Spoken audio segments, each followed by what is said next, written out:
mixed bag. I thought what was really interesting about that film was the sound, and the use of cello was pretty interesting. I quite liked looking at it. I thought some of the images were lovely.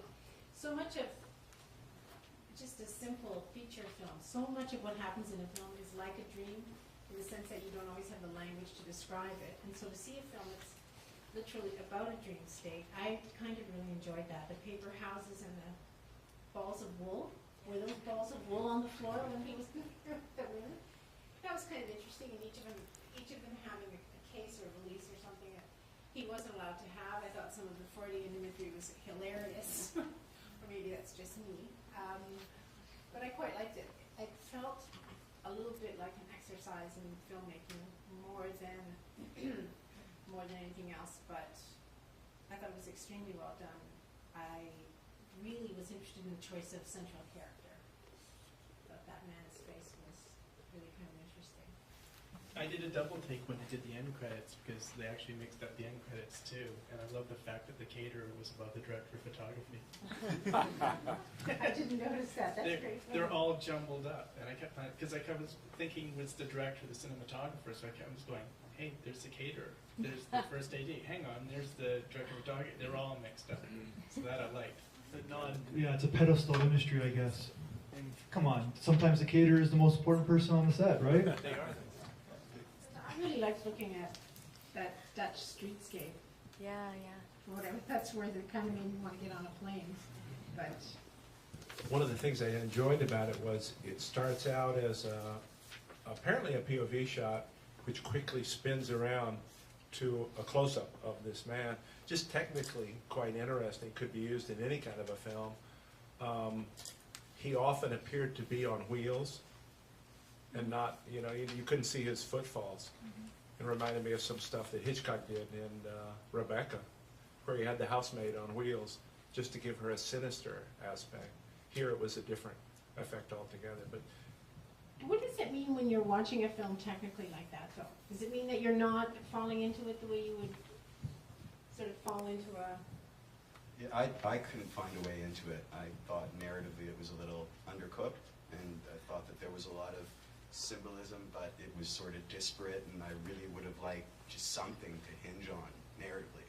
Well, I was happy that it was just short film. Yeah. I don't think I could have taken even half an hour of that kind of picture upon picture. I mean, it was interesting, but whenever the comments are technical, I always wonder if that means people were watching it always aware that they were watching a movie, and that's not always a good thing. But it was certainly interesting. Well, maybe that's part of the point of that film as well. It's very, obviously, there's many crane shots in that film. You can't help but notice it, right? It's part of the dream, I guess, right? I have crane shots in all my dreams, so. I absolutely loved the art direction. I loved in the room how the red was just so vibrant, and that each woman had their own quirkiness, but also their own liquor. I noticed they individually had their own taste in what they were drinking, and it just added to that mixed bag theory of what he was experiencing, I don't know, in his mind or whatever. So that kind of added something to me as far as, okay, we're looking at not just him as the character, but these three women as how they play out in his philosophy. But I will comment, you mentioned the sound, and I thought the sound was great, and that probably kept my interest the most throughout the whole thing. It was really just kept coming up and down. You didn't know where we were going exactly due to the sound.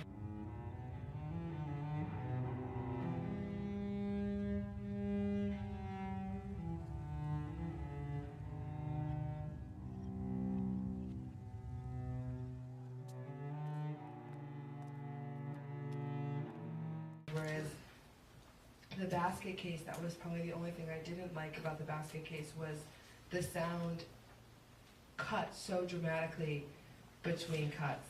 So you had the harshness of the rain when he was walking in, and all of a sudden we're inside, and it was like the rain had stopped. We just heard dripping. It was a little too harsh to me in comparison to this one, where it flowed all the way through and it kind of kept your interest audibly, if not visually. Liz, you ever been to Amsterdam before? Say that again. Sorry, have you ever been to Amsterdam? Yeah. Okay, it's sort of like, it's an interesting film because it's Amsterdam, and what is Amsterdam about? Like, for a lot of people, especially young people. When I was in Amsterdam, those are the kind of Cheese? those are the kind of dreams you have. Oh, it's just one of those things. Those are the kind of dreams you have, and I have to say, the gameplay was shot very beautifully in that film. So. It was, the only thing I can, sometimes when you're seeing a film, you start to have a completely different train of thought, and I was immediately thinking of the film Living in Oblivion. I'm sure some of you must have seen it when Peter Dinklage talks about how nobody ever sees any fucking dwarfs in their dreams. Because I was watching this dreamscape and thinking, I never dream of throwing bouquets of flowers away. I never dream of paper houses. I never dream of people in rooms with balls of wood. It's always interesting to see how dreams are represented in film. Yeah, I just want to comment on the technicals again. Just because, I'm one of the crews here tonight with the film, so I look at things technically. And the lack of dialogue and all the camera shots, I was really enjoying, and they pulled them off really spectacularly, especially with the moves and him kind of floating between the worlds. I thought it was really well done. And the end of the movie, when he pulled the toothbrush and the toilet paper out, it was kind of lost on me because instantly it reminded me of a comic I saw once, where the toothbrush is complaining, sometimes I feel I have the worst job in the world, and the toilet paper answers back. You think you got it bad. So that's all I could think of when he pulled those two items out of the bag. But other than that, technically, I thought it was outstanding. That's very funny. Maybe that's the point of that film. Make us something else. I don't know. Yeah, just kind of to add to that, it was a mixed bag, right? I was thinking, then we have these three strange women, and it was like, well, maybe each one of these women exists in every woman.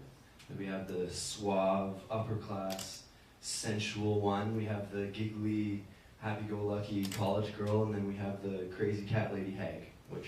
So I mean, that's just one way of looking at it, I guess.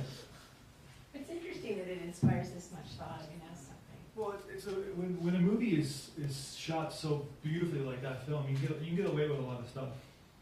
Oh, wait, can we segue to something else?